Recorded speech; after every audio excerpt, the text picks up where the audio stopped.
What do you mean she's booked 12 clients in a row with no break? Russell Vance stared at the meeting notes in front of him, a slow burn rising in his chest. It was a Thursday morning at corporate headquarters, just another day of reviewing numbers, emails, and store reports. He'd inherited the spa chain 6 years ago when his father passed unexpectedly. Back then, the company had only 2 locations. Now there were 6 across the city. But lately, something didn't feel right. Customer reviews had dipped at one of the newer locations, Store 4, the one on Eastbrook Avenue. Nothing too dramatic, but enough to raise red flags.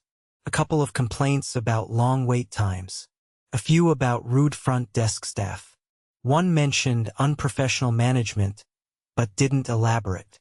Russell had asked his district manager, Chloe, about it 2 weeks ago.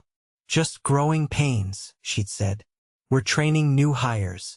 Everyone's adjusting. But the numbers didn't lie. Employee turnover at that location was double the others. And yesterday, an anonymous email came in through the internal tip line. You should see how they treat the massage therapists at Eastbrook. That was all it said. Russell had never met the Eastbrook team in person. He rarely visited individual stores. Now he mostly worked on expansion and strategy. The brand had grown too fast, and it was easy to lose touch when you were only seeing things through spreadsheets and filtered reports. He decided then and there he was going in. He worked with a friend from college who did freelance makeup for film. She gave him a subtle but effective disguise. Light brown contacts, darker facial stubble, and a buzz cut. He looked 10 years younger. Swapped his usual suit for a plain black polo and khakis. Walked with a slight slouch. He even changed his voice a little more casual, looser vowels. He signed up through a temp agency the company sometimes used for last-minute staffing. He used the name Ryan. Officially, he was a new hire trainee covering evening shifts at the Eastbrook location. None of the Eastbrook staff had met him before. Most had only been hired in the last year. And the store manager, Devin, had only been promoted 6 months ago. Perfect. His first shift started at 2 in the afternoon that Saturday. The spa was sleek, modern glass doors, soft lighting, eucalyptus in the air. But something felt tight, tense. At the front desk, a thin woman with sharp lipstick and a bored tone greeted him. You're the new trainee? Great. Don't get in anyone's way. That was Harper. She was the assistant manager, filling in for Devin, who was running errands. She handed him a clipboard with the cleaning checklist and pointed to the back. Stay out of the massage hall unless you're called. Don't speak to clients. Don't touch the oils. And don't ask questions. He nodded and got to work. Folding towels, wiping counters, restocking bottles. Easy stuff. But he watched everything. He noticed how Harper barked orders at people but barely lifted a finger. How the 2 receptionists whispered nervously when she passed. How the massage therapists moved fast, quiet, heads down. Around 5, one of the therapists, an older woman named Shailene, tapped him gently on the shoulder. Hey, she said softly. Would you mind grabbing me a bottle of water from the break room? He opened the fridge. Only 2 bottles left. He handed her one. Thanks, she whispered, then glanced around. Please don't tell Harper. That struck him as odd. Later, he overheard Harper snapping at another therapist. No, you can't go on break. You had one earlier. I haven't eaten since last night, the young woman said, voice shaking. That's not my problem. You're booked until 10. Russell's stomach turned. At 7:30, he was wiping the hallway bench when he saw Shailene again. Her hands were trembling slightly as she massaged a client's shoulders. Her hairline was damp with sweat. She looked pale, exhausted. She came out of the room 10 minutes later, leaned against the wall and closed her eyes. He walked over. Are you okay? She opened her eyes slowly. I've seen 8 clients today. I have 4 more. You haven't had a break? She shook her head. We're not allowed.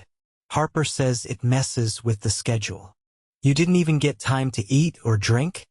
I asked for water earlier. She said I was wasting time. Her lips pressed together. It's always like this. He felt a knot in his chest. Shailene looked up at him. You're new, right? Just take care of yourself. Don't let them push you like this. He nodded, but inside his blood was boiling. 8 hours. No food. Barely any water. 12 clients. And no one cared?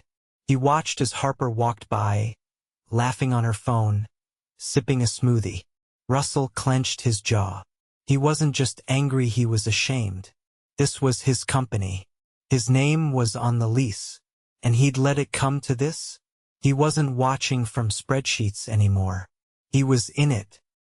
And someone was about to answer for it. By Sunday afternoon, Russell had already made up his mind to extend his training for the full week. One day hadn't shown him enough. He needed to see the patterns, watch the culture play out across different shifts, different managers. If what he saw Saturday night was typical, then the problem wasn't just a bad day. It was embedded. The Sunday shift started slower. The spa opened at noon, and the first few clients came in for facials and short sessions. Russell stayed busy folding fresh robes, replacing incense sticks, and organizing the retail shelf near the front. Harper wasn't in yet. Instead, a younger woman named Kayla was running the desk. She was quiet but polite. She gave him a short list of tasks and asked if he had any questions. Do the therapists get any prep time before clients arrive? He asked casually. Kayla hesitated, then leaned in slightly. Not really. Devin says they're supposed to be ready at any time, so we don't hold appointments unless they're running late. Is that what the manual says? I don't know. I don't think anyone's read it. By 3, the pace picked up. Appointments were double booked. One of the therapists, a young man named Marcus, had to cover for a no-show.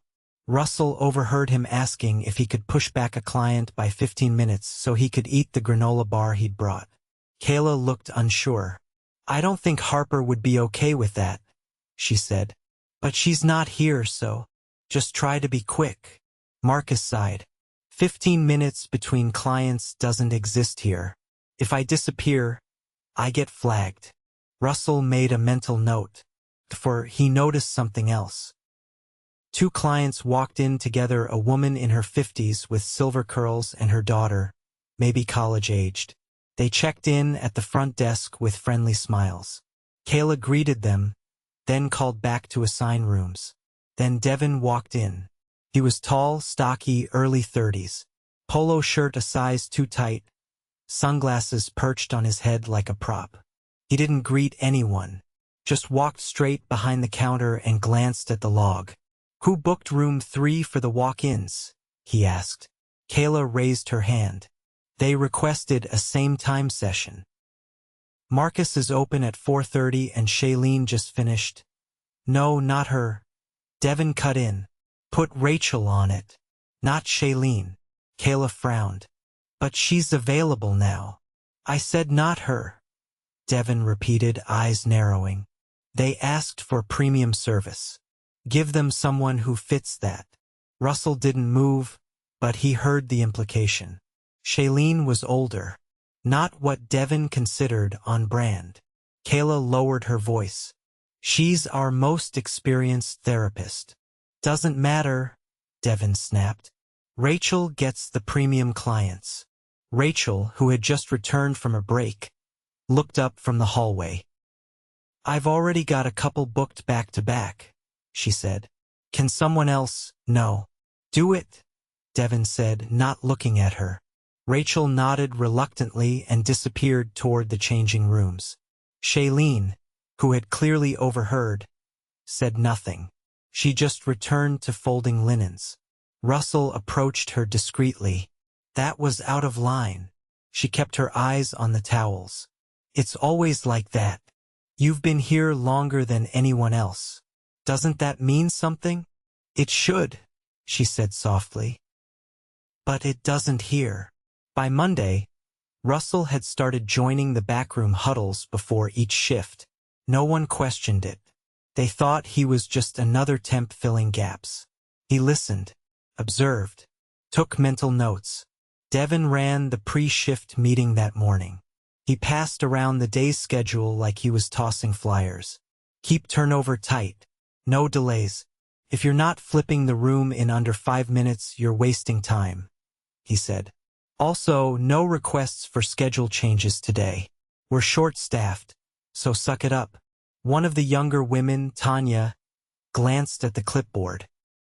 I'm on for 9 hours straight, she said. Can I at least get a break around 4? Devin didn't look up. No. If you leave your room between clients, you lose tips. Your call. Tanya looked down and said nothing more. At noon, Russell was sent to help sanitize the therapy rooms. He noticed the clean towels had a musty smell. When he opened one of the storage cabinets, he found damp linens folded and stacked. He brought it up to Harper, who had just arrived. These towels weren't dried properly. They'll mold. She waved a hand. We don't have time to run another cycle. Use the eucalyptus spray. Clients won't notice. That's not sanitary. Neither is running behind schedule. Pick your battle. Russell stared at her. She didn't blink.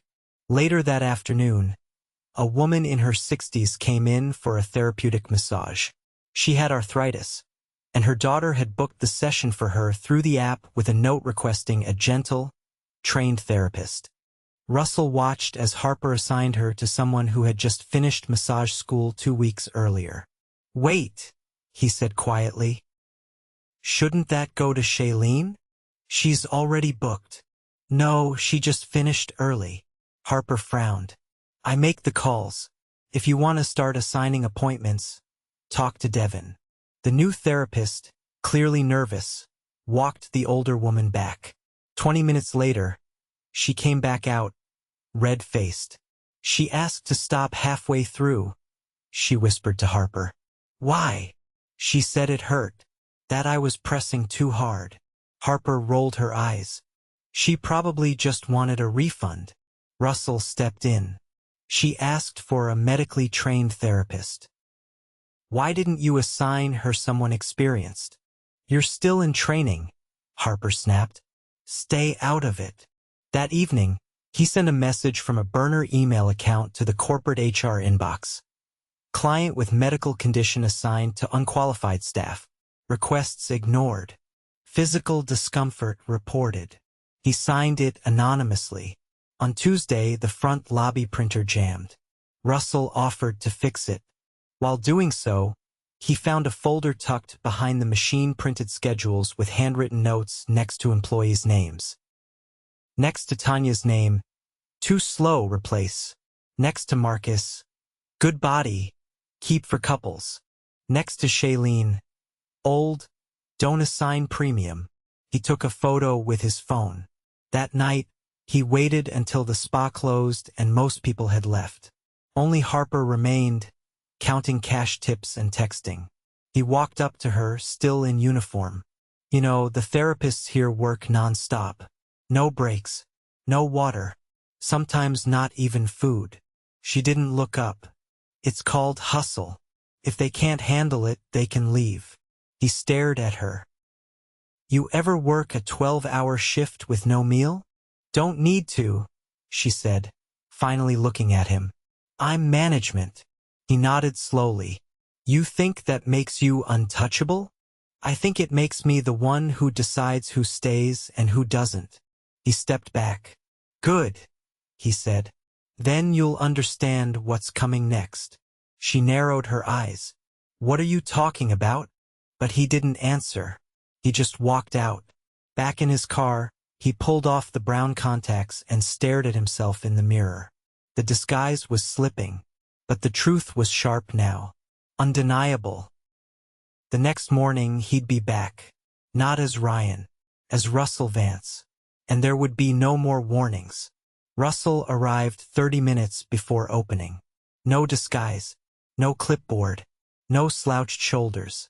He walked through the glass doors in a navy jacket and jeans, calm but deliberate. The front lobby lights were still dim. Only Kayla was at the desk, setting out the appointment cards. She looked up, startled, then squinted. "You're from corporate?" she asked. He nodded once. "Russell Vance." Her eyes widened.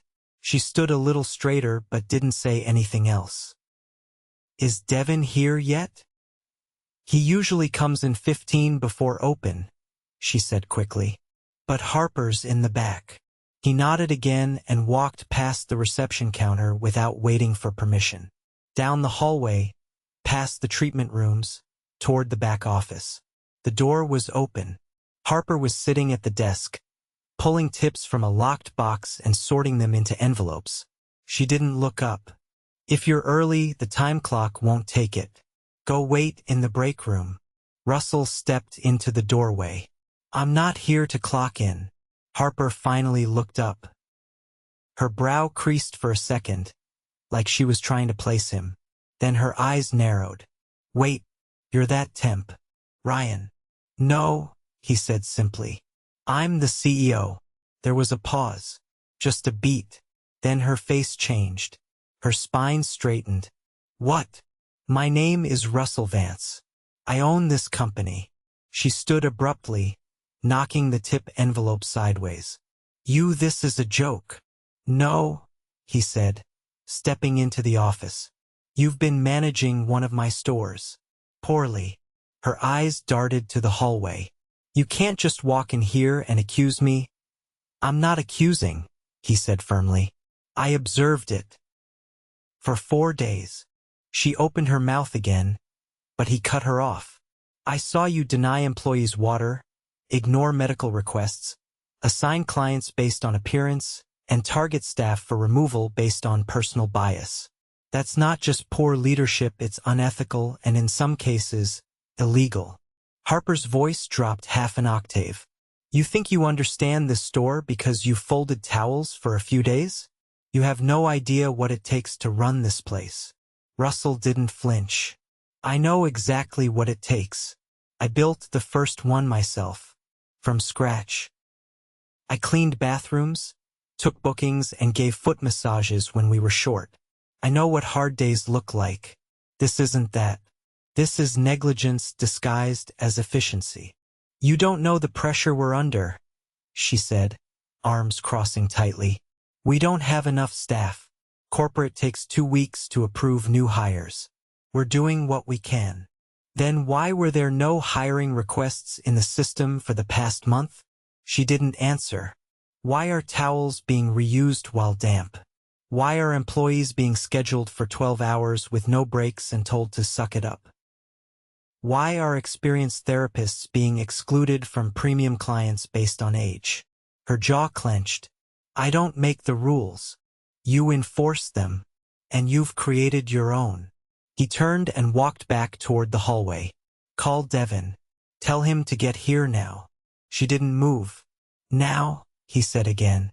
She picked up her phone with a shaking hand. By the time Devin arrived, the spa's lobby was filling with the morning shift. Tanya, Marcus, Shailene, and Rachel stood near the back, each looking uncertain. Kayla had told them who was in the building. Word had spread fast. Devin stepped inside with his usual confident gait. Then he saw Russell. He froze. "Is this some kind of inspection?" he asked, glancing at Harper. "No," Russell said. "It's a correction." Devin folded his arms. "I wasn't told corporate was visiting. We got no heads up. You don't get advance notice when the problems are this severe. I've been running this store 6 months. We've hit every target." Russell stared at him. "Your staff is burning out. Your turnover is the worst in the region. And your idea of premium service involves assigning clients by physical appearance." Devin's eyebrows tightened. "That's not true." "I saw the notes behind the printer," Russell said.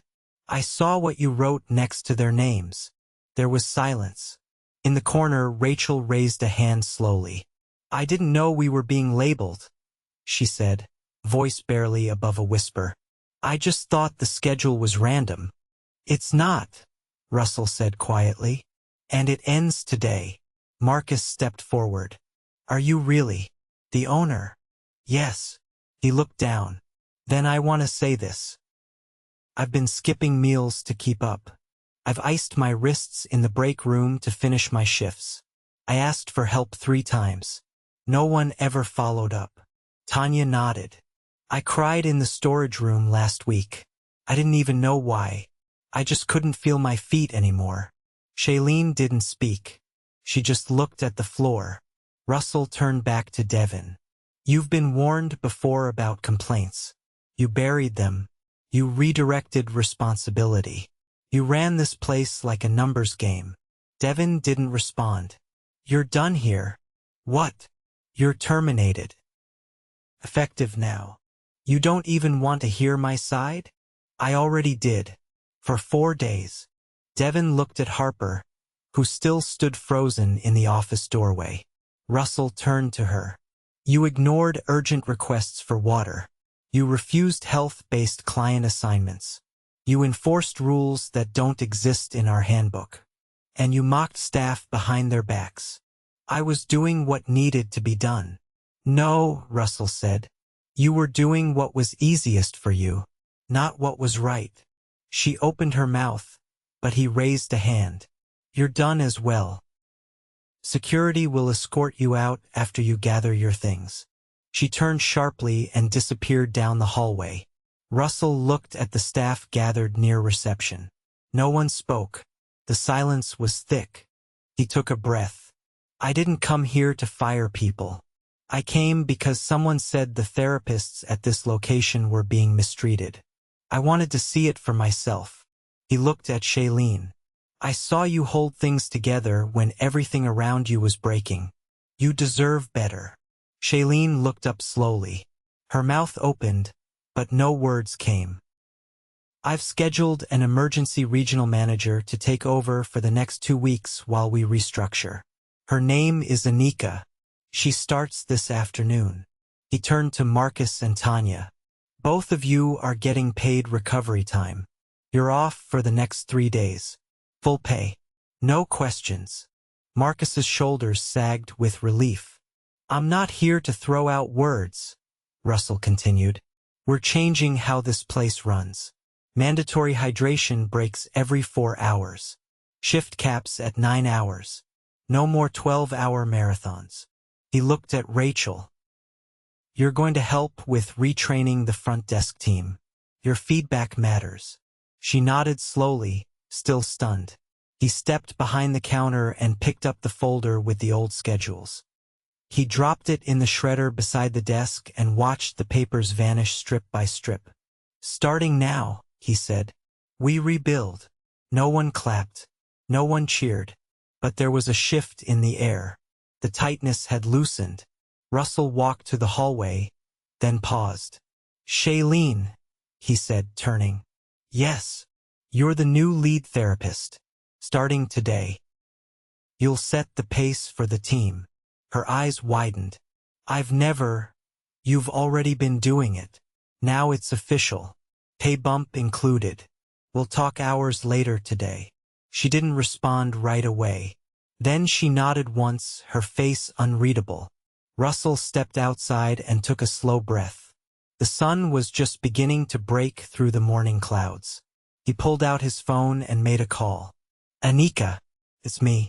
The Eastbrook store is cleared for a reset. I'll brief you when you arrive." He hung up and looked at the glass door. He didn't feel proud. He felt responsible. And he wasn't leaving until this place was right. By the following Thursday, the Eastbrook location was quieter, but not slower. The door chime still rang every few minutes. The scent of lemongrass still hung in the air, and appointments were still booked back to back. But the tension, the kind that used to sit thick over every shift, had begun to unravel. Anika, the temporary regional manager Russell had brought in, had taken over operations immediately. She wasn't loud. She didn't give speeches. She walked the floor, notebook in hand, listening more than she spoke. By her third day, she'd already implemented a rotating hydration schedule and shifted the front desk responsibilities so that no one stayed on their feet longer than 4 hours without relief. Russell had stayed close. He didn't hover, but he didn't disappear either. He worked quietly from a small table in the corner of the break room. Laptop open, phone on silent. Every few hours, an employee would stop in and sit across from him, sometimes for 2 minutes, sometimes 20. No formal interviews. Just real people talking to the man who had once been folding towels beside them. At one point, Tanya stepped in and leaned against the doorframe. "I didn't think you'd stick around," she said. "Most corporate people do the damage control and vanish." Russell looked up from his screen. "I didn't come here to patch holes. I came to fix the roof." She gave a short laugh. "It's weird seeing you like this. Not in a suit. Not in a meeting. I used to work the front desk at our first location. This isn't unfamiliar. I just lost touch." She shifted her weight. "It's easy to do. You blink and people like Harper take over." He closed his laptop. "What do you want this place to be?" Tanya rubbed her temples. "Somewhere I don't dread walking into. Somewhere I can do good work and not feel like I'm being punished for asking for help." "That's the plan now," he said. "It won't be perfect overnight, but it'll move." Meanwhile, Shailene had grown into her new role as lead therapist with quiet precision. She didn't change her tone or posture. She didn't start delegating like a boss. Instead, she asked questions. She checked in on new hires. She adjusted the music volume when someone mentioned headaches. She was exactly what the staff needed: steady, experienced, and grounded. In the back room, she stood beside Marcus reviewing the new session rotation chart Anika had introduced. "It's fairer now," Marcus said, scanning the paper. "But I noticed they still have me on 3 deep tissue sessions in a row on Saturdays." Shailene nodded. "I flagged that. Told Anika we need to split those between people with more recovery time built in." "You're not a machine." He looked at her, surprised. "Thanks for catching that." "You do the same," she said simply. At the front desk, Kayla was training 2 new hires, one for mornings, one for weekend evenings. Russell had approved a hiring request on Monday after reviewing the budget personally. They weren't at full capacity yet, but with the new coverage model, no one was being left to sink. Rachel was sitting with Anika by the retail shelf, discussing how to improve the upselling process without pressuring customers. "I don't want to sound like I'm just pushing product," Rachel said. "That's not why people come here." Anika nodded. "Then don't pitch it. Frame it as part of their self-care. If they mention stress, recommend the chamomile oil. If they talk about sleep trouble, offer the lavender balm." "That feels better," Rachel said. "More honest." "Good. Let's keep it that way." In the early afternoon, a man in a crisp gray jacket and tie arrived unannounced. He walked in with a clipboard, asked for the manager, and introduced himself as an auditor from the Occupational Health Board. Russell stepped forward, extending a hand. "I'm the owner. What can I help you with?" The man explained there had been an anonymous report filed earlier in the month, likely from the same therapist who had emailed the tip line. It had triggered a formal inspection into working conditions at the Eastbrook location. Russell didn't flinch. "Come with me," he said.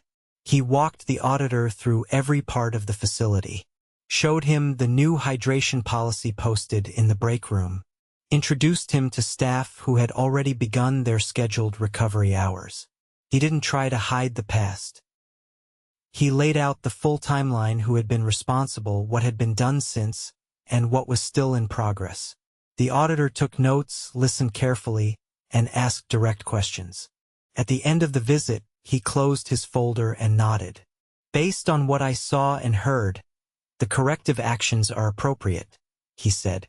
"We'll still follow up in 30 days. but I'm not flagging this location for any current violations. Russell nodded. That's fair. After the auditor left, Anika approached him near the front. Most owners would have tried to delay that visit, she said. That's how you lose trust, Russell replied. We're not hiding anything. We're rebuilding. That evening, after the last client left and the doors were locked, Russell gathered the entire team in the lobby. No podium, no speech, just people in uniform shoes standing in a circle under soft lights. I can't undo what happened here, he said, but I can make sure it doesn't happen again. No one interrupted.